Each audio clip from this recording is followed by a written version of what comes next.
I've been wanting to get my hands on these IEMs for quite some time now because a lot of people have been speaking praises about it. Thank you to the folk at Headphone Zone for making this review possible by sending me this demo unit. All thoughts and opinions are my own.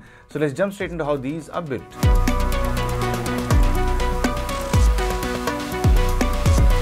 These come in a tight little package which does give you a premium feel. You get the IEMs in the box, the cable, small, medium, large and extra large ear tips, a very compact but nice looking leatherette carry pouch that I wish was a tad bit larger, and the literature as well. A nice addition to this package is that Meze also includes a dongle DAC amp with these IEMs, and it really does have a premium look and feel to it along with Meze's Lyrebird insignia. The build of this keeps the audiophile in me happy, but the next thing it does gets the geek in me smiling whenever I plug it in. The USB-C part of this unit lights up every time you plug it into a device from both sides, which is a very cool looking concept for a portable DAC amp. Moving on to the cable, it's a silver plated one with a 3.5mm termination on one end, and the side that connects to the IEMs are 0.78mm connectors. All very well built, but as nice as this cable is finished, I found that it does get tangled up quite easily, so it can be a bit of a tussle whenever I want to use these. Moving on to the IEMs, these have a cochlear looking or snail-like design which really does set them apart from everything else I've seen, and they have a porcelain look to them with a pearlescent finish. This midsection here does look to be some sort of a venting pot, but I'm not absolutely certain if it is one. But it does have a metallic finish, and these do look and feel quite premium when you hold them. The rear section of the IEMs also carry the Meze Lyrebird logo, and the nozzles are a metallic finish which also appear to have a tiny venting pot on the side here. The attention to detail on these is immaculate, and there was certainly an effort put into how these sit in the ear as well, because these might just be one of the most comfortable IEMs I've ever worn. They're small and compact and fit snug enough to feel secure and never cause discomfort,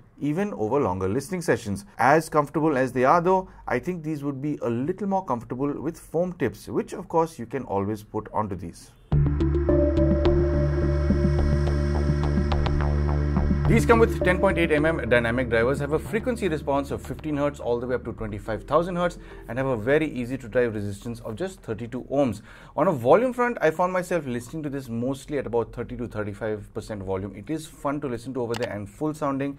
Now you can take it up to about 40 to 45, 50%, but it does get a little too loud for me over there. So I wouldn't recommend listening to this beyond 50% over prolonged periods of time if you do intend on preserving your hearing. Now the good news is, even down low at lower volumes, even as low as say about 10% volume, it does manage to maintain a good level of roundedness. So even if you want to use this to wind down at the end of the day, down low at even 10%, it does sound full enough to enjoy. When it comes to its soundstage, I did find these to be quite impressive. Then again, I was listening to Whitney Houston's concert for a New South Africa on these, which is an absolutely phenomenal recording. So the stage does, it does seem to come from a little further out of the IEM, and there does appear to be some vertical stage as well, because some of the instruments were sitting, pretty wide out of the IEMs, but there were sections where you can hear her voice dead center, that is along the eye line. But the saxophone and some wind instruments were coming from a little further up, which does give it that much more dimension, which of course was quite impressive. These IEMs do of course have very good spatial presence, but the thing is, it is very sensitive to the kind of information you feed it. In other words, you have to give it a well recorded track, you have to give it a well mixed track. If you do listen to compressed audio, it's definitely not going to sound the best. So it's not going to try and jazz up your music, so to say, and make it sound better even if it's compressed. You definitely need to feed it some very good recordings. When it comes to its imaging, this isn't the sharpest sounding set of IEMs I've heard in this price range, but then again, that is why I like it. It's not throwing daggers at you, it's not too sharp, it's not too aggressive over there, which makes it easier to listen to. It's calmer, it's cooler, it ensures that you can listen to music that much longer, which of course is something that I always welcome. Now the thing is, it's not that it's not defined enough that you can't enjoy it. It is very enjoyable. You can focus in on various nuances when you're listening to music. So it is definitely a very nice presentation when it comes to its imaging. When it comes to its timbre or timbre, these were a little bit disappointing for me. So something was telling me that this isn't right, because what I was listening to was the provided dongle DAC. Now, as much as I do like it, it's a very cool looking little dongle DAC. I did want to connect it to my desktop setup, which is a Topping D50S and a Schittler 2 amp, and the difference between these two sets of equipment, not only in price but in sound, was absolutely, it's crazy how different it was. So that only led me to believe that the dongle DAC provided is not the best pairing with this. I mean, it's nice that it comes with one. It's great for a first timer who's, you know, spending this kind of money and has access to it. But I would always recommend a slightly better dongle DAC, because the sense of trueness and realism just explodes. It's that much truer, it's that much more real to listen to when it comes to, you know, acoustic instruments and vocals and everything in general. The timbre, I'd say, on these with the normal dongle DAC is definitely lacking. It's very veiled. It does sound like it's trying to do a lot more. The Alba is practically calling out for a better dongle DAC. So I mean, the minute you have that, if you have something like this at home that sounds a bit better, be it a desktop setup or a portable DAC, I would highly recommend that you try using that, because it definitely does develop a much richer sense of trueness with better equipment. In other words, the good news is that these IEMs are definitely very transparent, not just with the kind of music you feed them, but also with the kind of equipment. So if you do get it straight out of the box and you're not happy with it, your answer is right here. Just use better hardware, use a better DAC and use a better amp, and you will be that much happier with this. High frequencies are easy on the ear for the most part, but it does have some tweaks that can be a little too much for some people,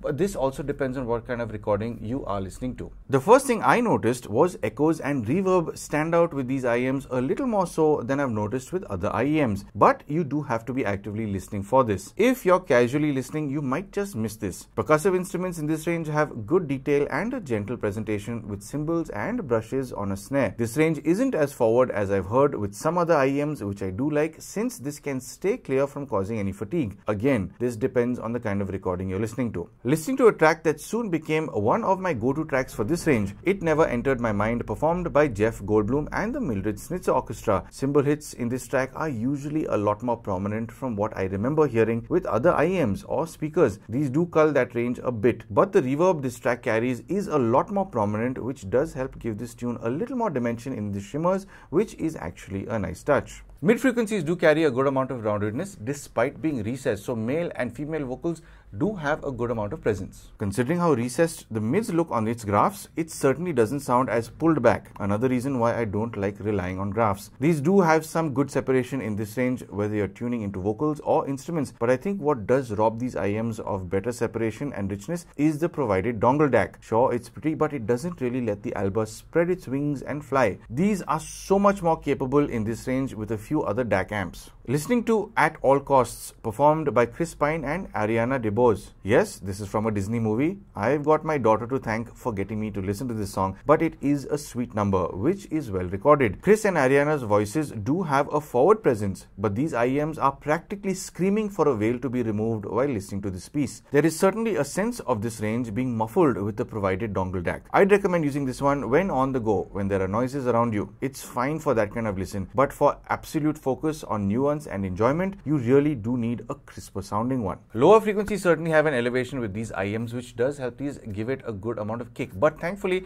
it does not have a boxy sound to it. This is in part thanks to these having more energy in the sub-bass region. With this tuning, you can throw heavier genres of music at it like metal and electronic dance music and enjoy the lower end push from these drivers. It sure is an enjoyable listen, of course, minus any bloat. It does have a tight presentation, but this range can also alter itself slightly depending on the DAC amp you connect to it, depending on how it's colored. One thing is clear though, these are more capable with a better dongle DAC amp or a desktop setup. Listening to No Gravity, performed by Zed and Bava, this range is effortless in delivery and size. These do have large drivers, which obviously contribute to pushing that much more air toward your eardrum, but this range isn't overdone to convince you that these IEMs are good here. It does have a sense of composure to it, but at the same time does have a sense of being emphatic. So to sum up, overall on a build front, I think these are absolutely beautifully made. They're some of the nicest looking IEMs that I've handled in the recent past for sure. But that finish that it does have does appear to, I mean, I think it will start chipping over time if it's mishandled, if it's dropped. Or I think even, you know, when they bang against each other, that material around it does seem almost porcelain-like. So it does feel like it will start chipping off. So you might want to be careful with how you store these and how you handle them. Don't let them whack against each other if you don't want that chipping to happen. And over and above that, the cable, well, it's been an absolute mess to handle whenever it's been on my desk and I've come back to it.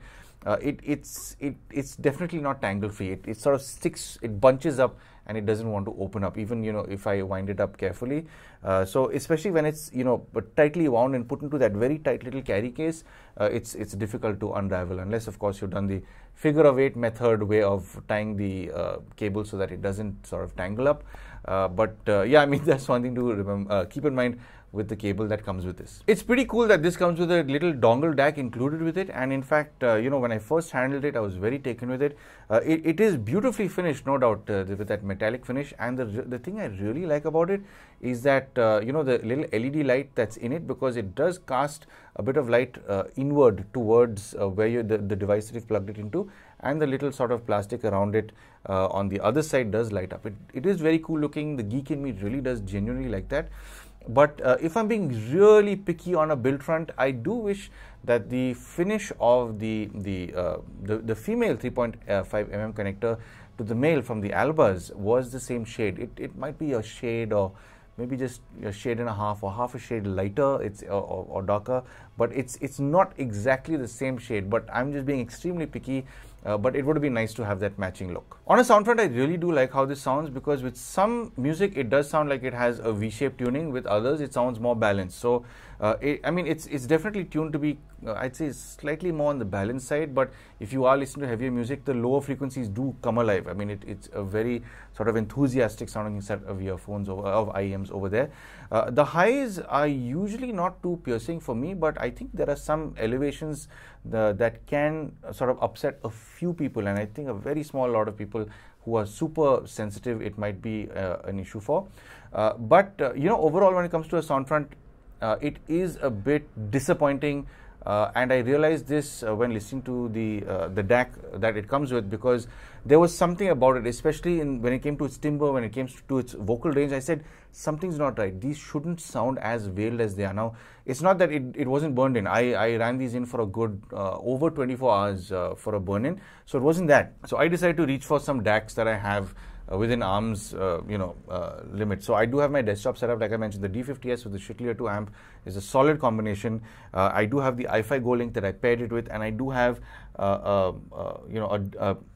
balanced DAC amp, but it's a portable one. But obviously I plugged this into the 3.5, and it was definitely a lot more powerful. But every other setup that I plugged this into, the Alba just opened up. It's like almost the Alba was asking for better hardware to drive it. It's definitely transparent sounding because it's able to open up a lot more with different hardware, as well as with compressed audio compared to high-res audio. So if you don't have access to better hardware and high-res audio, this might not make any sense for you, but you definitely need to pair this with better hardware, because these became truer sounding, they became richer in the highs, richer in the mids, there was better separation, there was better stage, better presence. It's almost like they were a different set of IEMs. So part of me didn't want to review it with the provided dongle DAC. I wanted it to review it with a different DAC. It sounds that much better, in fact.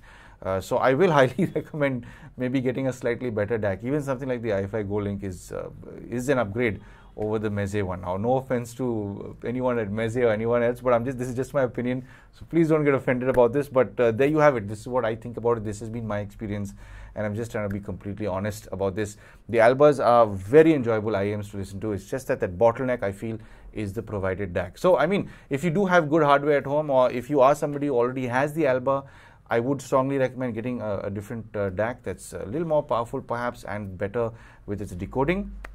So of course, if you do want to make these yours, coming to the price, you can buy these off of Headphone Zone. So I will leave the link down below, and Headphone Zone is currently selling these for about 9,999 rupees. Now this is at the time of recording this video, and you can buy these off the Meze site as well for $159, which I think is a lot more than what Headphone Zone is selling it for. But yeah, I think 9,999 is a pretty good deal for these IEMs, of course. And of course, remember to pair it with good hardware. Is it value for money? I'd say. I mean, the fact that you can get it here for less than $159 worth it's a pretty good deal. But yeah, I just have to emphasize that you need better hardware for these IEMs.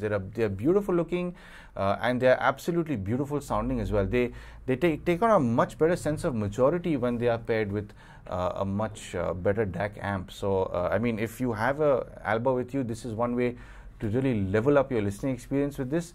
And all in all, yeah, I mean, there you have it. I really do like these IEMs, but with better hardware. So anyway, I hope this review has given you a better understanding for these IEMs, and I hope that I've helped you make some sort of purchase decision. If you would like to help support the channel, I'm sure you know exactly how to. But of course, thank you for tuning into Paul's POV for some sound advice.